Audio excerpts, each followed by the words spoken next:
ప్రభుత్వ పరిపాలన తీరుపై ఎంపీ అరవింద్ విమర్శలు గుప్పించారు.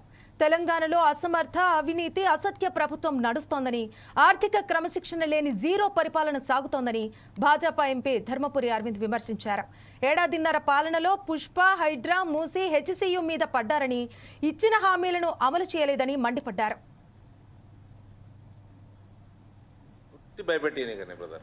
బిల్డర్లందరినీ భయపెట్టించుడు, వసూలు చేసుడు, వాళ్ళు బిల్డర్ల ప్రాజెక్టులు బంద్ చేసుకున్నాడు, రియల్ ఎస్టేట్ ఢమాలను పడిపోవడు, పైసలు రొటేషన్ పడిపోవడు. నిన్న మొన్న నేను లెక్కలు తెప్పిస్తే వైన్ షాప్ వాళ్ళు కూడా ఎడుతురట, కొంటలేదట, మందు అమ్ముడు పోతలేదంట. అంటే సర్క్యులేషన్ సున్నా అయిపోయింది, ఎకానమీ సున్నా అయిపోయింది రాష్ట్రంది.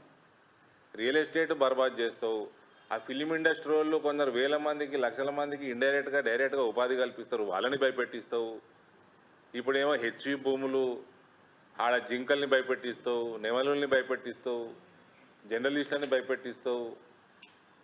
పాలన ఏదైనా ఆయన అంటే ఇది కథ. మళ్ళీ పోయి అహ్మదాబాద్లో ఏడా డైలాగులు కొట్టొచ్చిండు కదండి. ఏమేమన్నాడు? బీజేపీని కాలు పెట్టనియడా, లేటెస్ట్ కాళ్ళు అంజిరెడ్డి అండ్ కొమరయ్య. ఇంకేమన్నాడు? మీరు అడుగురు ప్రశ్నలు అడిగినప్పుడు చెప్తా. మరి మోడీ కుటుంబం హైడ్రా పంపుతున్నాడు. బాపట్ల జిల్లా అద్దంకి నియోజకవర్గంలో మంత్రి గొట్టిపాటి రవికుమార్ పర్యటించారు. జ్యోతిబాపులే జయంతి సందర్భంగా 2 కస్తూర్బా గాంధీ విద్యాలయాలకు మంత్రి శంకుస్థాపన చేశారు. సుమారు 3 కోట్ల రూపాయలతో బల్లికురవ, ఏల్చూరుల్లో విద్యాలయాల నిర్మాణం పనులు పూర్తి చేశారని, సరైన సౌకర్యాలు లేక కస్తూర్బా గాంధీ విద్యాలయాల పిల్లలు ఇబ్బందులు పడుతున్నారని మంత్రి తెలిపారు. వైసీపీ ప్రభుత్వ చర్యల కారణంగా 12,000 మంది విద్యార్థులు పాఠశాల విద్యకు దూరమయ్యారని మండిపడ్డారు. ప్రభుత్వ పాఠశాలలను ప్రైవేటు పాఠశాలలకు ధీటుగా అభివృద్ధి చేస్తున్నామని తెలిపారు.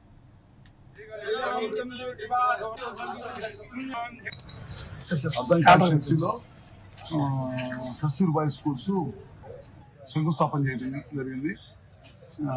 కుటుంబ ప్రభుత్వం అధికారంలోకి వచ్చిన తర్వాత బాలికల విద్య మీద ఈ ప్రభుత్వం ప్రత్యేకమైన దృష్టి పెట్టింది. మన మంత్రివర్యులు యువనాయకుడు లోకేష్ గారి నాయకత్వంలో ఇవాళ రాష్ట్రంలో ఉన్న కస్తూర్బాయ్ స్కూల్స్ అన్నింటిలో కూడా చాలా పెద్ద ఎత్తున శాంక్షన్ చేయడం జరిగింది అన్నమాట. చాలా మంది ఇబ్బంది పడతా ఉన్నారు, సరైన సౌకర్యాలు లేక, పడుకోవడానికి సరిగ్గా డామినరీ లేక ఇబ్బంది పడుతున్నారు. దానికోసం ఇవాళ మన అర్థం కాన్స్టిట్యూన్సీ 2 చోట్ల శంకుస్థాపన చేశాం. 6 నెలల్లో పిల్లలకి ఇవ్వటమే కాకుండా వాళ్ళకి కొన్ని సేవా సంస్థల ద్వారా ఇవాళ బెడ్లు కూడా ఇస్తా ఉన్నారు. అవన్నీ కూడా వేయించి 6 నెలల్లో పిల్లలకి కస్తూర్బాయి స్కూల్లో ఉన్న పిల్లలకి సౌకర్యం అందిస్తాము. ఇదే కాకుండా వాళ్ళకి నాణ్యమైన విద్యుత్ అందించడం, మంచినీళ్ళు RO ప్లాంట్లు పెట్టి మంచినీళ్ళు అందించడం, బాత్రూమ్స్ చూసాము. కొన్ని చోట్ల బాగాలేమంటే కొన్ని చోట్ల బాత్రూమ్స్ కట్టమన్నారు, అవన్నీ కడతాము. కాంపౌండ్ వాల్స్ దగ్గర ఎక్కడెక్కడ బాగాలేదన్నారు, అవన్నీ రిపేర్ చేయమన్నారు, చేస్తామని చెప్పాము. అదేవిధంగా మెయిన్ గేట్ దగ్గర ఎక్కడ ప్రాబ్లం ఉందంటే అది చేయమని. లైటింగ్ ముఖ్యంగా కాంపౌండ్, పెద్ద కాంపౌండ్స్ 5 ఎకరాల కాంపౌండ్ అయి ఉంది. స్కూల్ ఉన్నందరూ బాగానే ఉంది, మిగతా దాంట్లో భయపడుతున్నారు. పాములు పెడత కానీ లేకపోతే దొంగలు పెడత కానీ లేకుండా ఉండటం కోసం లైటింగ్ కావాలన్నారు. ఖచ్చితంగా డిపార్ట్మెంట్ వాళ్ళు చెప్పారు, పోల్స్ వేసి ఇమీడియట్ గా ఒక 10 రోజుల్లోనే లైటింగ్ కూడా ఇచ్చారు. ఈ ప్రభుత్వం అధికారంలోకి వచ్చిన తర్వాత ప్రజల సంక్షేమ ధ్యేయంగా విద్య అందరికీ ప్రాథమిక హక్కు, విద్య ప్రాథమిక హక్కుగా భావించి లోకేష్ గారి నాయకత్వంలో స్కూల్స్ అన్ని కూడా స్ట్రెంథన్ కావాలనే ఉద్దేశంతో ఈ కార్యక్రమం.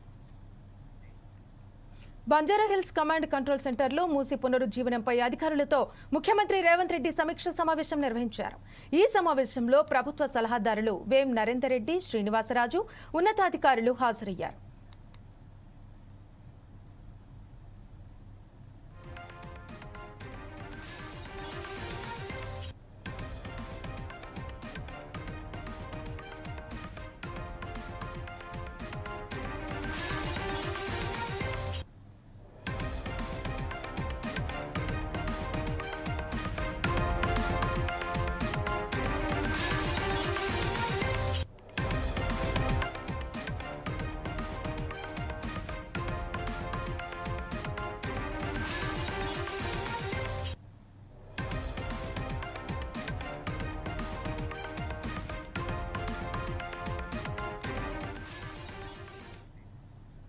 శ్రీ సత్యసాయి జిల్లా పుట్టపర్తిలో పెరిగిన వంట గ్యాస్ ధర తగ్గించాలని డిమాండ్ చేస్తూ సిపిఎం నేతలు నిరసన చేపట్టారు. మండే ఎండను సైతం లెక్క చేయకుండా రోడ్డుపై ఆందోళన వ్యక్తం చేశారు. పేదలు ఏమీ కొని తినలేని పరిస్థితి తీసుకొచ్చారని నేతలు ఆగ్రహం వ్యక్తం చేశారు. పెరిగిన ధరలను తగ్గించకపోతే ఆందోళన కార్యక్రమాలు ఉధృతం చేస్తామంటూ హెచ్చరించారు. కేంద్ర ప్రభుత్వం అధికారంలోకి వచ్చిన తర్వాత అనేక సార్లు ప్రజలపైన పెద్ద ఎత్తున భారాలు మోపుతున్నటువంటి పరిస్థితి ఉంది. అందులో భాగంగానే గ్యాస్కు సంబంధించినటువంటిది మొన్నటి రోజు 50 రూపాయలు ఒక్కసారిగా పెంచేతలకి పేదలు, మధ్యతరగతి ప్రజలు, బడుగు బలహీన వర్గాలకు సంబంధించినటువంటి ప్రజలందరూ కూడా అనేక ఇబ్బందులకు గురవుతున్నటువంటి పరిస్థితి ఉంది. దీన్ని తక్షణం ఉపసంహరించుకోవాలని చెప్పేసి సిపిఎం పార్టీగా మేము డిమాండ్ చేస్తున్నాం. కేంద్ర ప్రభుత్వం ఇప్పటికే వేసినటువంటి భారాలతో ప్రజలు అల్లాడిపోతున్నటువంటి పరిస్థితి ఉంది. దాన్ని తట్టుకోలేనటువంటి పరిస్థితుల్లో ఇప్పటికే ఇతర ధరలు కూడా అంటే గ్యాసు, పెట్రోల్. తూర్పుగోదావరి జిల్లా అనపర్తిలో మహాత్మా జ్యోతిరావు పూలే జయంతి వేడుకలు ఘనంగా నిర్వహించారు. ఆయన విగ్రహానికి ఎమ్మెల్యే నల్లమిల్లి రామకృష్ణారెడ్డి పూలమాల వేసి ఘనంగా నివాళులు అర్పించారు. స్వాతంత్ర సమరయోధులు సమాజంలో కుల వివక్ష, అంటరానితనంపై పోరాటం చేసి వెనుకబడిన బడుగు బలహీన వర్గాలకు హక్కులు, మహిళలకు విద్యావకాశం కల్పించిన గొప్ప సంఘ సంస్కర్త మహాత్మా జ్యోతిరావు పూలే రామకృష్ణారెడ్డి అని ఎమ్మెల్యే పేర్కొన్నారు.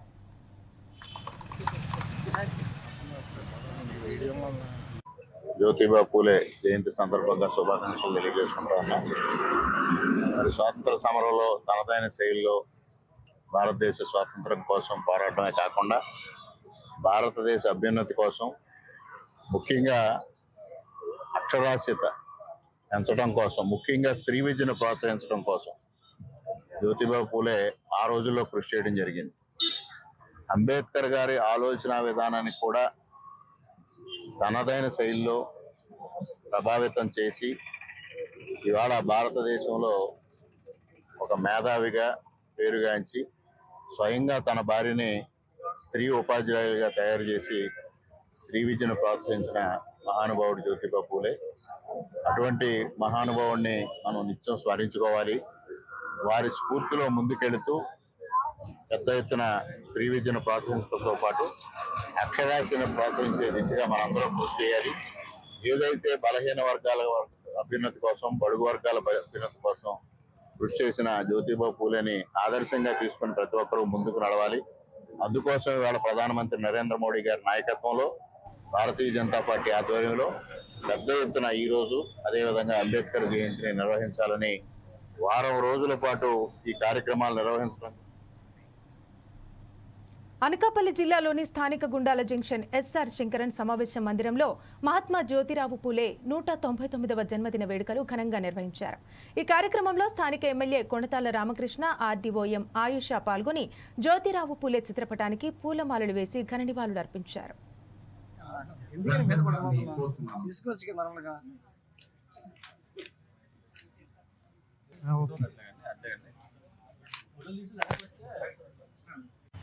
సో ఈ రోజున మనం చాలా మంది ఇట్లా సమాజంలో, ఎస్పెషల్లీ లేడీస్ ఆ విషయానికి వస్తే చక్కగా అనుకున్నట్టు చదువుకుంటున్నారు, ఉద్యోగాలు చేస్తున్నారు, ఏకంగా అంతరిక్షంలోకి వెళ్ళి వస్తున్నారు. సో ఆ స్టాండర్డ్ కి మనం ఈ రోజు కొంతవరకు మనం రీచ్ అయ్యాం, కానీ ఇంకా మనం కొంత రీచ్ అవ్వాల్సింది కూడా ఉంది. సో మనందరి సామాజిక బాధ్యత ఏముంటది, మన చుట్టూ కూడా ఎక్కడన్నా ఇటువంటి వివక్ష, ఇటువంటి ఎవరన్నా గురవుతున్నా, కొంతమంది ఫ్యామిలీస్ లో ఇంకా అంత అవేర్నెస్ లేకపోయి ఉండొచ్చు. మీ చుట్టుపక్కల కానీ, మీ సొంత ఫ్యామిలీలో కానీ, మీ ఊరిలో కానీ ఎక్కడన్నా ఇటువంటివి జరుగుతున్నా కూడా వాళ్ళకి అవేర్నెస్ క్రియేట్ చేసి వాళ్ళకి అవకాశాన్ని కల్పించడం కోసమే మనం ఇటువంటి జయంతులు అన్నీ కూడా మనం జరుపుకున్నాం. ఊరికనే జస్ట్ ఒక ఫంక్షన్కి వచ్చాము, ఏదో విన్నాము, వెళ్ళిపోయామని కాకుండా ఇటువంటి ప్రతి రోజు కూడా వాళ్ళు చేసిన కాంట్రిబ్యూషన్స్ మనం గుర్తు చేసుకొని ఈ రోజు మనం దాన్ని ఎంతవరకు మన లైఫ్ లో ఇంప్లిమెంట్ చేసి ఏదన్నా బెటర్మెంట్ మనం రాగలుగుతామా. అందరం ఏం పెద్ద పెద్ద అంటే సభలు స్థాపించాల్సిన అవసరం లేదు, పత్రికలు రాయాల్సిన అవసరం లేదు. మనం చేసే ప్రతి చిన్న పని కూడా నిజంగానే ఒక పెద్ద చేంజ్ అనేది తీసుకొస్తుంది. సో ఇవన్నీ కూడా మనం గుర్తు చేసుకొని ఖచ్చితంగా మన లైఫ్లో ఇవన్నీ ఇంప్లిమెంట్ చేస్తూ మన సొసైటీని ఇంకాస్త బెటర్ ప్లేస్ గా చేయాలని మీ అందరినీ కోరుకుంటూ ఈ అవకాశం ఇచ్చిన అందరికీ కూడా నమస్కారం. ఈ రోజు ఒక మంచి కార్యక్రమాన్ని ప్రభుత్వం తీసుకుంది. మీరందరూ వినే ఉంటారు, P4 అని మొన్న ఉగాది రోజున మొదలు పెట్టారు. P4 అంటే చాలా మందికి తెలియదు. అది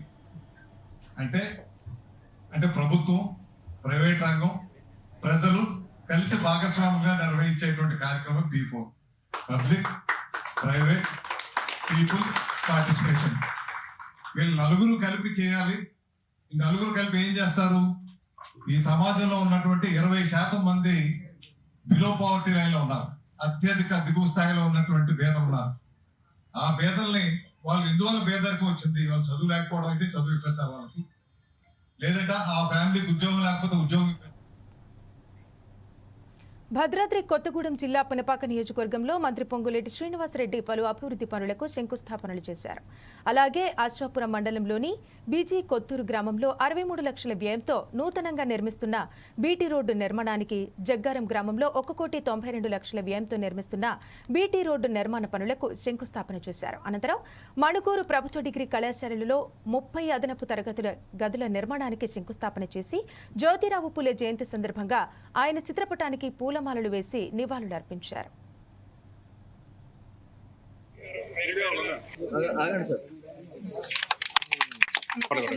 ఇంతకుముందు పాయం గారు చెప్పినట్లు ఈ వచ్చిన ఇందిరమ్మ ప్రభుత్వం 14-15 నెలల్లోనే సుమారు 28 నుంచి 30 కోట్లు ఈ రోడ్లకైతే, స్కూల్స్ కైతే, కాలేజీలకైతే మన ఇందిరమ్మ ప్రభుత్వం మెచ్చుకుంది. రాష్ట్ర ఆర్థిక పరిస్థితి పదే ఎందుకు చెప్తున్నారంటే నిజంగా బాగలేదు. కొల్లగొట్టుకొని పోయాడు ఆనాడు ప్రబుద్ధుడు. అయినా పేదవాళ్ళ కన్నీరు తుడిచే దాంట్లో, పేదవాళ్ళకి ఇచ్చిన హామీలు నెరవేర్చే దాంట్లో, అది 2 లక్షల వరకు రైతన్నలకు రుణమాఫీ కానీ, సన్న వడ్లు పండించిన రైతన్నకి బోనస్ గా మద్దతు ధరతో పాటు 500 రూపాయల క్వింటాలకు కానీ, అది వానాకాలం పంటకే కాదు వేసవకాలం పంటకు కూడా మనం ఈనాడు ఇచ్చుకుంటున్నాం. రూపాయలు ఎకరానికి ఇస్తే ఈనాడు సిద్దిపేట జిల్లా హుస్నాబాద్లో మహాత్మా జ్యోతిబా పూలే 198వ జయంతి సందర్భంగా పార్టీ శ్రేణులతో కలిసి డాక్టర్ బిఆర్ అంబేద్కర్ విగ్రహానికి, జ్యోతిబా పూలే చిత్రపటానికి సిపిఐ జాతీయ కార్యవర్గ సభ్యుడు చాడ వెంకటరెడ్డి పూలమాలలు వేసి నివాళులర్పించారు. రాజ్యాంగంలోని లౌకికవాదానికి భిన్నంగా కేంద్రంలోని బీజేపీ ప్రభుత్వం వక్ఫ్ బోర్డు చట్టాన్ని తీసుకువచ్చిందని చాడ వెంకటరెడ్డి ఆరోపించారు. మరి ఆనాడున్నటువంటి అణచివేతల వ్యతిరేకంగా ఆనాడున్నటువంటి వలస పాలన, ఇంకోవైపున రాత్రికి వ్యవస్థలో మగ్గి మనందరికీ కూడా తెలుసు, ప్రపంచంలో ఏ దేశంలో కూడా కులాలను నిచ్చెనబెట్టి ఉండవు, కులాలు ఉండవు, మతాలు ఉంటే ఇంత పెద్ద మొత్తం ఉండవు. కేవలం మన దేశంలోనే కులాలను నిచ్చెనబెట్టు, అలాగే మతాలు కూడా వినయంగా ఉన్నటువంటి పరిస్థితి. అప్పుడు మరి అణచివేతలు, బీసీలు, ఎస్సీలు, ఎస్టీలు, మైనార్టీలు అంటే దొరతనం, మెడలు వంచి దొరతనాన్ని మరి వాళ్ళు మరి ఆవగించుకొని ఆకలింపు చేసుకొని అణిచివేసే కుట్రలకు పాల్పడ్డారు. అప్పుడు మరి మహాత్మా గాంధీ పూలే ఆయనే మరొక ఈ ఉద్యమ సంస్కరణలకి, కుల ఉద్యమ సంస్కరణలకి నాంది పలికాడు. అంతేకాకుండా మహిళల పట్ల చిరుచూపే, మహిళల బజార్లకు రావద్దు, వంటింటికి పరిమితం కావాలంటే ఆయన భార్య సావిత్రి పూలే ఆమె స్వయంగా ఉపాధ్యాయురాలుగా, మొదటి ఉపాధ్యాయురాలు ఆమె దేశంలో సావిత్రి పూలే. ఆమె మరి సంస్కృతి తీసుకురావడం ప్రధాన పాత్ర పోషించింది. ఒకవైపున జ్యోతిరావు పూలే, ఇంకోవైపున సావిత్రి పూలే. వీళ్ళు భార్య భర్తలు ఇద్దరు కూడా ఈ దేశంలో ఈ కులాల అణచివేతలకు నిరసనగా, వ్యతిరేకంగా ఎక్కడికి ఉద్యమ సంస్కరణ తీసుకొచ్చి ఉద్యమ బాట పట్టాలని పిలిపించింది వాళ్ళు. ఆ తర్వాత మహాత్మా గాంధీ గారు ఆకర్షితైనాడు. మనం ఇప్పుడే అంబేద్కర్ వారికి కూడా మనం నివాళులు అర్పించాం. అంబేద్కర్ గారు కూడా ఆ ఆలోచనతోటే మహాత్మా జ్యోతిరావు పూలే, సావిత్రిరావు పూలే వాళ్ళ అలుగు జాడల్లోనే వాళ్ళ ఆకాంక్షల మేరకే రాజ్యాంగంలో. హైదరాబాద్ మక్కా మసీదు చార్మినార్లో నమాజ్ ఈ జుమా తర్వాత వక్ఫ్ బిల్లుకు వ్యతిరేకంగా కొంతమంది యువకులు నిరసన వ్యక్తం చేస్తున్నారు. అంతేకాకుండా వక్ఫ్ బిల్లును తిరిగి ఇవ్వాలని డిమాండ్ చేస్తున్నారు.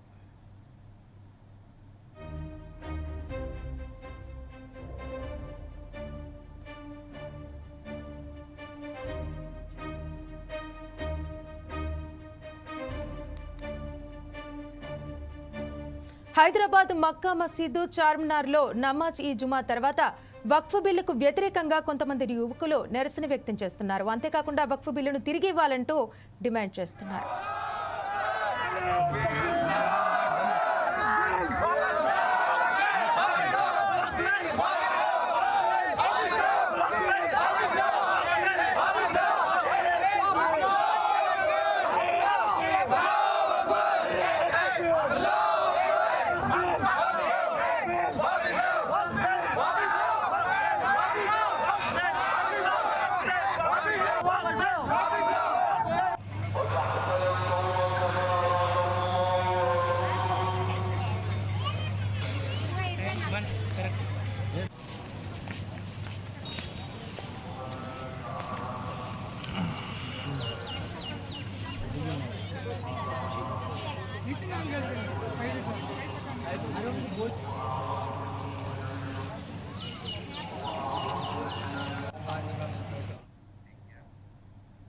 మరిన్ని వార్తల విశేషాల కోసం చూస్తూనే ఉండండి 4 Sides టీవీ. నమస్తే.